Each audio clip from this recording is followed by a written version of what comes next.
তিনি ঈশ্বরের সবচেয়ে বড় ভক্ত ছিলেন, তবুও তিনি শয়তানের কাছে তার আত্মা সমর্পণ করেছিলেন এবং অন্ধকারের এক অমর প্রাণীতে পরিণত হয়েছিলেন, ড্র্যাকুলা। ড্র্যাকুলা ছিলেন বিশ্বের প্রথম ভ্যাম্পায়ার, যিনি 3টি সুন্দর ভ্যাম্পায়ার কোণে নিয়ে একটি অন্ধকার সাম্রাজ্য গড়ে তুলেছিলেন।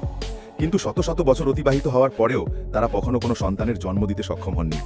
অনাগত সন্তানেরা কেউ বেঁচে থাকেনি। এই রহস্য সমাধান করতে এবং তার রাজবংশকে পুনরুজ্জীবিত করার জন্য ড্র্যাকুলা গোপনে একজন পাগল বিজ্ঞানী ভিক্টরের সাহায্য নেন। ভিক্টর কবরস্থান থেকে 7টি মৃতদেহ চুরি করে তাদের একত্রিত করে একটি নতুন প্রাণী তৈরি করেন, যা একটি বজ্রপাতের মধ্যে জীবিত হয়ে ওঠে। ভিক্টরের পরীক্ষা সফল হয়েছিল, কিন্তু তিনি উদযাপন করার সুযোগ পাননি। যেসব গ্রামবাসীর পূর্বপুরুষদের কবর খনন করা হয়েছিল, তারা ক্রোধে মশাল দিয়ে তার দুর্গে আক্রমণ করে। ড্রাকুলাও ঘটনাস্থলে পৌঁছেছিলেন। তিনি ভিক্টরকে প্রাণীটিকে নিয়ে যাওয়া থেকে বিরত রেখেছিলেন এবং তাকে বলেছিলেন যে তার আসল উদ্দেশ্য হল তার রাজবংশকে পুনরুজ্জীবিত করার জন্য প্রাণীটিকে ব্যবহার করা। ভিক্টর তা প্রত্যাখ্যান করেছিলেন। তিনি চেয়েছিলেন যে তিনি যে প্রাণীটি তৈরি করেছেন তা মুক্ত হোক এবং মুন্দের হাতিয়ার নয়। তিনি তার তরবারি তুলে ড্রাকুলাকে সতর্ক করেছিলেন, কিন্তু ড্রাকুলা অমর ছিলেন। তিনি মুহূর্তের মধ্যে ভিক্টরকে হত্যা করেছিলেন। ভিক্টরের চিৎকার শুনে ক্রিচার তার শিকল ভেঙে বেরিয়ে এলো। তিনি একটি ভারী জিনিস দিয়ে ড্রাকুলাকে আঘাত করলেন এবং আগুনে ছুঁড়ে মারলেন। তিনি ভিক্টরের মৃতদেহ তুলে নিয়ে দৌড়াতে শুরু করলেন, কিন্তু গ্রামবাসীরা ইতিমধ্যেই তাকে কবরস্থানে ঘিরে ফেলেছিল। কবরস্থানটি জ্বলন্ত মশালের আগুনে পুড়ে গিয়েছিল। ক্র্যাচার তার বাবার মৃতদেহ ধরে ব্যথায় চিৎকার করছিলেন, কিন্তু কোনো উপায় ছিল না। তিনি তার আগুন নিভিয়ে দিলেন। তিনি তার আসল রূপে ফিরে এলেন এবং ক্র্যাচারকে বাঁচাতে তার কোনেদের সাথে উড়ে গেলেন। কিন্তু ততক্ষণে অনেক দেরি হয়ে গেছে। আগুন সবকিছু গ্রাস করে ফেলেছে। ড্র্যাকুলার কোনেরা এসে তার পিছনে দুঃখে কাঁদতে লাগলো। তারা জানতো না যে প্রাণীটি মারা যায়নি, সে সমাধির নিচে একটি অন্ধকার গুহায় লুকিয়েছিল। সেই যুগে এমন অনেক অদ্ভুত প্রাণীর জন্ম হয়েছিল। তাদের মধ্যে সবচেয়ে বিপজ্জনক ছিল হাইড, যার 2টি রূপ ছিল। রাত হলেই তার শয়তানি রূপ বেরিয়ে আসত এবং শহরে লুটপাট, হত্যা এবং অগ্নিসংযোগ করত। পবিত্র নাইটরা এই দানবকে নির্মূল করার দায়িত্ব বিখ্যাত দানব শিকারী ভ্যান হেলসিংকে অর্পণ করেছিল। ভ্যান হেলসিং তার মুখোমুখি হয়েছিল, কিন্তু হাইড নিজেই ব্যর্থ হয়েছিল। সে ভ্যান হেলসিংকে আক্রমণ করেছিল, যার জবাবে তাকে গুলি করতে হয়েছিল। ভ্যান হেলসিং তার বিশেষ তীর দিয়ে হাইডের পেটে আহত করে। রাগে হাইড তাকে ভারী লোহার ঘণ্টা দিয়ে ঢেকে দেয়, কিন্তু ভ্যান হেলসিং তৎপরতা দেখিয়ে উপরের ছাদে গিয়ে তাকে আক্রমণ করে তার একটি হাত কেটে ফেলে। হাইড তাকে ধরে ছাদ থেকে ফেলে দেয়, কিন্তু ভ্যান হেলসিং একটি স্টিলের তারের সাহায্যে নিজেকে পড়ে যাওয়া থেকে রক্ষা করে। তারপর হাইড তারটি টেনে তাকে উপরে টেনে তোলে। তারপর সে ভারসাম্য হারিয়ে গির্জার ছাদ থেকে পড়ে গেল। পবিত্র আলোর সংস্পর্শে আসার সাথে সাথেই তার রাক্ষসী রূপ ধ্বংস হয়ে গেল এবং সে মানব রূপে পড়ে মারা গেল। রাক্ষসটি নিহত হলো, কিন্তু ভ্যান হেলসিং শান্তি পেলেন না। বহু বছর আগে তাকে গির্জার বাইরে অচেতন অবস্থায় পাওয়া গিয়েছিল। সে তার স্মৃতিশক্তি হারিয়ে ফেলেছিল। পুরোহিত তাকে ঈশ্বরের দূত ভেবে বাঁচিয়েছিলেন এবং তাকে দানব শিকারী বানিয়েছিলেন। বছরের পর বছর অনুসন্ধান করার পরেও সে তার অতীত সম্পর্কে জানতে পারেনি, যতক্ষণ না কার্ডাল তাকে একটি স্ক্রোলের টুকরো দেখালো, যার ওপর তার আংটির ওপর একই চিহ্ন ছিল। তদন্তে দেখা গেল যে প্রতীকটি একটি প্রাচীন রোমান বংশের ছিল, যারা 400 বছর আগে স্বর্গের পথ খুঁজে বের করার চেষ্টা করেছিল, কিন্তু ড্র্যাকুলার বিরুদ্ধে যুদ্ধে তারা মারা গেল। এখন সেই বংশের শেষ ভরসা ছিল এক ভাই এবং বোন, আনা রাজকুমারী এবং তার ভাই। কিছুক্ষণ আগে আন্নার ভাই লুমগ্রেন ওয়ারওয়ালফের সাথে লড়াই করার সময় পড়ে গিয়ে নিখোঁজ হয়ে যায়। কার্ডিনাল ভ্যান হেলসিংকে আন্নাকে রক্ষা করার দায়িত্ব দিয়েছিলেন। তিনি আরও বলেছিলেন যে এই অভিযানের সময় তিনি তার অতীতের রহস্য আবিষ্কার করতে পারেন। ভ্যান হেলসিং পবিত্র জল, রসুন এবং অস্ত্র নিয়ে তার যাত্রা শুরু করেছিলেন এবং একটি ছোট শহরে পৌঁছেছিলেন যেখানে লোকেরা অপরিচিতদের ঘৃণা করে।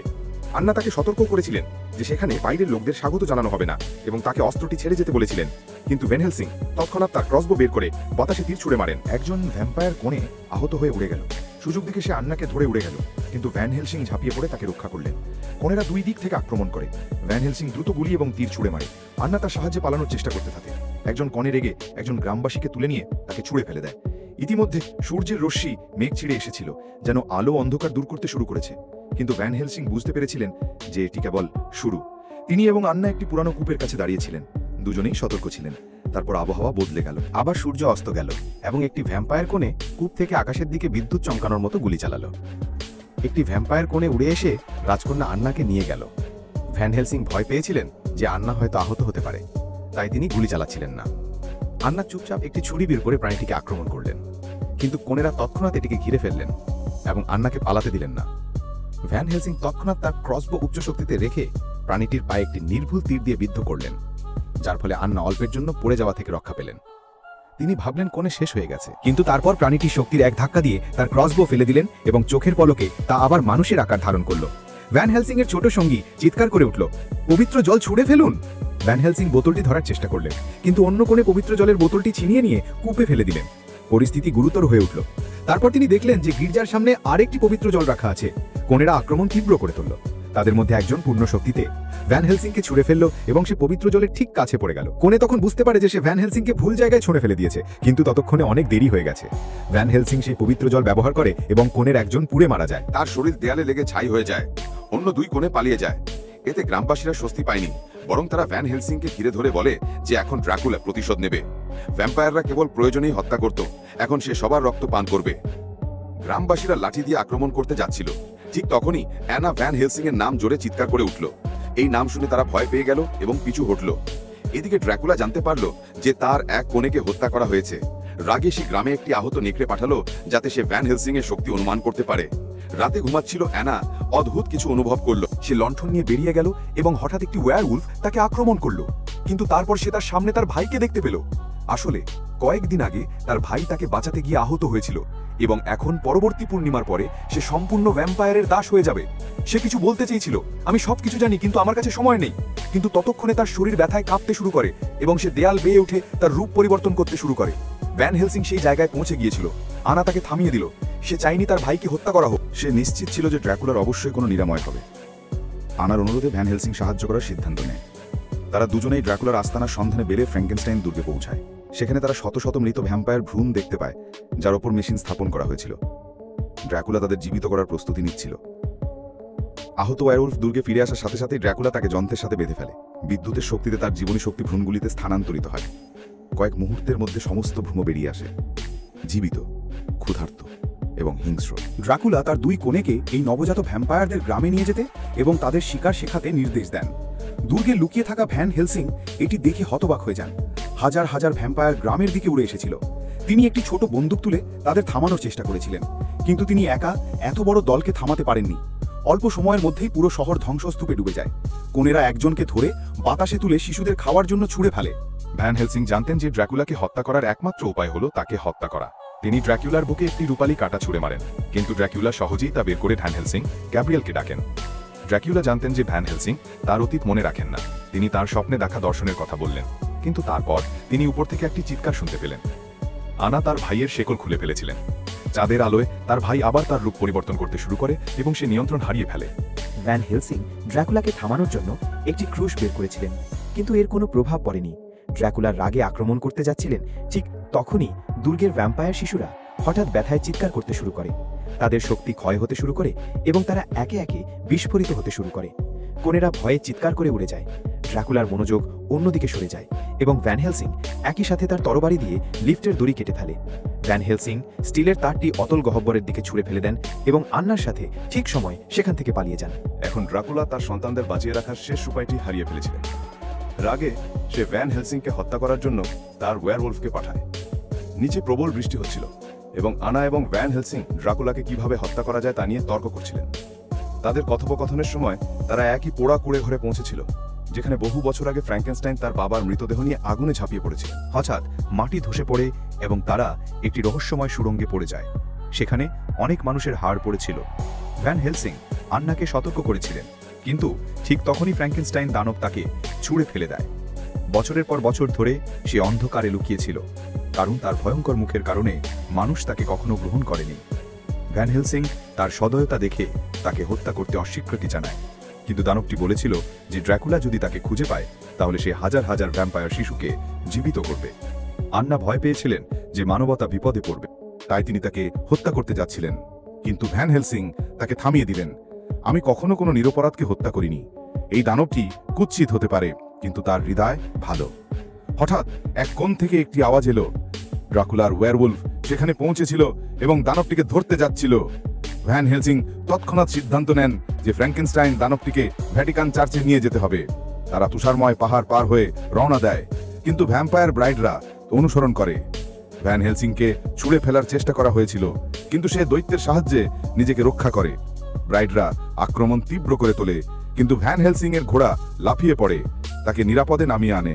ভ্যাম্পায়ার ব্রাইড ভেবেছিল যে দানবটি গাড়িতে আছে। সে জানালা ভেঙে ফেলে, কিন্তু ভেতরে কেউ ছিল না। আসলে ভ্যান হেলসিং একটা কৌশল করেছিল। আনা অন্য দিক থেকে দানবটিকে নিরাপদে নিয়ে গিয়েছিল এবং গাড়িতে পবিত্র জলে ডুবানো রূপার খুঁটি ছিল। গাড়িটি পড়ে যাওয়ার সাথে সাথেই রূপার খুঁটিগুলি চারদিকে ছড়িয়ে পড়ে এবং ভ্যাম্পায়ার ব্রাইডকে গ্রাস করে। ভ্যান হেলসিং আবার আনার সাথে দেখা করে, কিন্তু ঠিক তখনই ওয়্যারউলফ আক্রমণ করে। গাড়িতে আগুন ধরে যায়, কিন্তু দানব সময় মতো ভ্যান হেলসিংকে রক্ষা করে। সে ভেবেছিল সবকিছু শেষ হয়ে গেছে, কিন্তু আগুন দিয়েও নেকড়েকে থামানো যায়নি। তার লক্ষ্য ছিল দানব। ভ্যান হেলসিং সবাইকে লাফিয়ে পড়তে বললেন এবং শেষ মুহূর্তে গুলি চালালেন। এতে আনার ভাই মুক্ত হয়ে গেলেন, কিন্তু ভ্যান হেলসিং নিজেই এখন নেকড়ে ভাইরাসে আক্রান্ত। আনা হতবাক হয়ে পিছু হটলেন। ঠিক তখনই অন্য ভ্যাম্পায়ার কোণে তাকে আক্রমণ করে এবং তাকে জিম্মি করে। ড্রাকুলা একটি বার্তা পাঠালেন, দানবের বিনিময়ে আনার জীবন। ভ্যান হেলসিং মিথ্যাভাবে রাজি হয়েছিলেন এবং পরের রাতে একটি উন্মুক্ত অনুষ্ঠানে বিনিময়ের কথা বলেছিলেন, যাতে ড্রাকুলা হঠাৎ আক্রমণ না করে। তিনি দানবটিকে একটি কবরস্থানে লুকিয়ে রেখেছিলেন এবং তার উপর ঘুমন্ত সুই চাপিয়ে দিয়েছিলেন। কিন্তু তারা চলে যাওয়ার সাথে সাথেই কবর থেকে একটি সাদা হাত বেরিয়ে আসে। অনুষ্ঠানে আসা ভ্যান হেলসিং দেখতে পান যে ড্রাকুলা আন্নাকে তার নিয়ন্ত্রণে নিয়ে নিয়েছে। তিনি তাকে তার নতুন কনে বানাতে যাচ্ছিলেন। ঠিক তখনই ভ্যান হেলসিং এর সঙ্গী তাকে জ্বলন্ত মশাল দিয়ে পুড়িয়ে দেয়। ভ্যান হেলসিং সুযোগ দেখে আন্নাকে চেতনায় ফিরিয়ে আনেন। তিনি ভেবেছিলেন যে ড্রাকুলা সবার সামনে কিছুই করবে না, কিন্তু তারপর তিনি দানবটিকে ধরে ফেলেন এবং জানা যায় যে সেখানে উপস্থিত সমস্ত অতিথিরা নিজেরাই ভ্যাম্পায়ার। ভ্যান হেলসিং এবং আনা জানালা ভেঙে পালিয়ে যাওয়ার সময় একটি ফ্ল্যাশ বোমা ফাটিয়ে ড্রাকুলার সৈন্যদের হত্যা করে। এখন দানবটিকে বাঁচাতে তাদের ড্রাকুলার দুর্গ খুঁজে বের করতে হয়েছিল। তারা পুরানো নথিপত্র অনুসন্ধান করে সত্য বেরিয়ে আসে। ড্রাকুলা ছিল আনার পূর্বপুরুষের জ্যেষ্ঠ পুত্র, যাকে একবার একজন নাইট হত্যা করেছিল এবং তারপর সে তার আত্মাকে শয়তানের কাছে বিক্রি করে দিয়েছিল। আনার পুরো বংশ ড্রাকুলাকে হত্যা করার শপথ নিয়েছিল, অন্যথায় তাদের আত্মা কখনো স্বর্গে যেতে পারত না। এখন কেবল আনা অবশিষ্ট ছিল। পুরনো মানচিত্র এবং স্ক্রোলের সূত্র ব্যবহার করে তারা একটি গোপন দরজা খুঁজে পেল। ভ্যান হেলসিং মনে রাখলেন যে তার কাছে থাকা স্ক্রোলটি এই দরজাটি খুলতে পারে। দরজাটি খুলে গেল এবং ড্র্যাকুলার দুর্গ তাদের সামনে দাঁড়িয়ে রইল। তারা ভেতরে পা রাখার সাথে সাথেই তাদের সামনে একই ভয়ঙ্কর দুর্গ দেখা দিল, ড্র্যাকুলার দুর্গ। এটি এমন একটি জায়গা যেখান থেকে কেউ কখনো ফিরে আসেনি। দুর্গের দরজা দেখে ভ্যান হেলসিং এর ছোট্ট সঙ্গী ভয় পেয়ে গেল, কিন্তু ভ্যান হেলসিং নেকড়ের বিশেষ শক্তি ব্যবহার করে তাদের উচ্চতায় নিয়ে গিয়ে দুর্গে পৌঁছে গেল। কিন্তু পূর্ণিমা নিকটবর্তী ছিল এবং ভ্যান হেলসিং ভয় পেয়ে গেলেন যে তার নেকড়ের শক্তি তাকে পরাভূত করতে পারে এবং সে নিজেই ড্রাকুলার দাস হয়ে যেতে পারে। ফ্র্যাঙ্কেনস্টাইন যখন ভ্যান হেলসিংকে তার জীবনে ঝুঁকি নিতে দেখলেন, তখন তিনি আবেগপ্রবণ হয়ে পড়লেন এবং বললেন, প্রথমে যান এবং ড্রাকুলার তৈরি ওষুধটি খুঁজে বের করুন নেকড়ের বিষ নির্মূল করার জন্য। ভ্যান হেলসিং হতবাক হয়ে গেলেন। ড্রাকুলা কেন তার অনুগত নেকড়েদের মানুষ হতে চাইবে? ফ্র্যাঙ্কেনস্টাইন বলেছিলেন যে এই ওষুধটি ড্রাকুলার দুষ্ট অমৃতার প্রার্থনা ভেঙে দিতে পারে এবং তাকে মানুষে পরিণত করে হত্যা করতে পারে। ভ্যান হেলসিং আন্না এবং তার সহকারীকে ওষুধ খুঁজে বের করতে পাঠান এবং নিজেই ফ্র্যাঙ্কেনস্টাইনকে বাঁচাতে যান। কিন্তু ততক্ষণে ড্র্যাকুলা বজ্রপাতের মাধ্যমে ফ্র্যাঙ্কেনস্টাইনকে জীবিত করার প্রক্রিয়া শুরু করে দিয়েছিলেন। মাত্র একটা বজ্রপাত হলে লক্ষ লক্ষ ভ্যাম্পায়ার জন্ম নিত। ড্র্যাকুলা তার রাক্ষসী রূপ ধারণ করে ভ্যান হেলসিংকে আক্রমণ করে। রাত 12টায় ভ্যান হেলসিং নেকড়ে রূপান্তরিত হয়ে ড্র্যাকুলাকে আক্রমণ করে। ড্র্যাকুলাও বাদুড়ে রূপান্তরিত হয়ে তার সাথে লড়াই করে। তাদের মধ্যে ভয়াবহ যুদ্ধ হয়। ড্র্যাকুলা ভ্যান হেলসিংকে অনেক ক্ষত দিয়েছিলেন, কিন্তু তার নিরাময় ক্ষমতা ছিল অসাধারণ। ড্র্যাকুলা পালানোর চেষ্টা করলেও ভ্যান হেলসিং তাকে আবার টেনে নামিয়ে আনেন। আনা এবং তার সহকারী সালফিউরিক অ্যাসিডে লুকানো ওষুধটি খুঁজে পান, কিন্তু তারপর ড্র্যাকুলা কনে তাদের আক্রমণ করেন। আনা তার মুখ পুড়িয়ে দেন এবং সহকারীকে ভ্যান হেলসিং এর কাছে ওষুধ দিয়ে পাঠান। আনা আটকা পড়েন, ঘরের আলো নিভিয়ে দেওয়া হয় এবং ভ্যাম্পায়ার কনে তাকে হত্যা করতে যাচ্ছিল। ঠিক তখনই ফ্র্যাঙ্কেনস্টাইন ছাদ থেকে এসে তাকে ছুঁড়ে ফেলে দেয়। সহকারী পথে ছিল, বিদ্যুৎ সংযোগ বিচ্ছিন্ন করে দেয়। আনা দড়ি থেকে লাফিয়ে পড়ে, কিন্তু ভ্যাম্পায়ার কনে তাকে আক্রমণ করে ফেলে। তবে সে সেতু থেকে ঝুলে পড়ে বেঁচে যায়। ছোট্ট সহকারী ভ্যাম্পায়ার কনের হৃদয়ে একটি রূপালী তীর ছুঁড়ে মারে। সেই ব্যথায় চিৎকার করে ছাই হয়ে যায়। এখন ড্র্যাকুলা একা ছিল। সে পালানোর চেষ্টা করেছিল, কিন্তু ভ্যান হেলসিং তাকে তাড়া করতে থাকে। ভয়ে ড্র্যাকুলা ভ্যান হেলসিংকে তার সত্য কথা বলে, তুমি ঈশ্বরের প্রেরিত একজন দূত। তুমি এবং আমি আগে সঙ্গী ছিলাম। ড্র্যাকুলা বলেছিল যে তার স্ত্রীর মৃত্যুর পর সে শয়তানের সাথে একটি চুক্তি করেছিল এবং অমর হয়ে গিয়েছিল। ভ্যান হেলসিং এর স্মৃতি মুছে ফেলা হয়েছিল যাতে সে তাকে হত্যা করতে পারে। ড্র্যাকুলা বলল, চলো আমরা দুজনেই ঈশ্বরের কাছ থেকে প্রতিশোধ নিই। কিন্তু ভ্যান হেলসিং তা প্রত্যাখ্যান করে পূর্ণিমার শক্তি গ্রহণ করে তাকে চিরতরে হত্যা করে। ড্র্যাকুলা মারা গেল। সমস্ত ভ্যাম্পায়ার বাচ্চারা নিজেরাই মারা যেতে শুরু করলো। আনা দৌড়ে ভ্যান হেলসিংকে ওষুধ দেওয়ার চেষ্টা করলো, কিন্তু সে তাকে ধাক্কা দিয়ে সরিয়ে দিল। যে আনা মারা যাওয়ার আগেই ওষুধটি ইনজেকশন দিয়ে ফেলেছে। ভ্যান হেলসিং আবার মানুষ হয়ে উঠল, কিন্তু আনাকে তার কোলে মৃত দেখে সে চিৎকার করে উঠল। সে সূর্যের আলোয় ঈশ্বরের কাছে প্রার্থনা করল।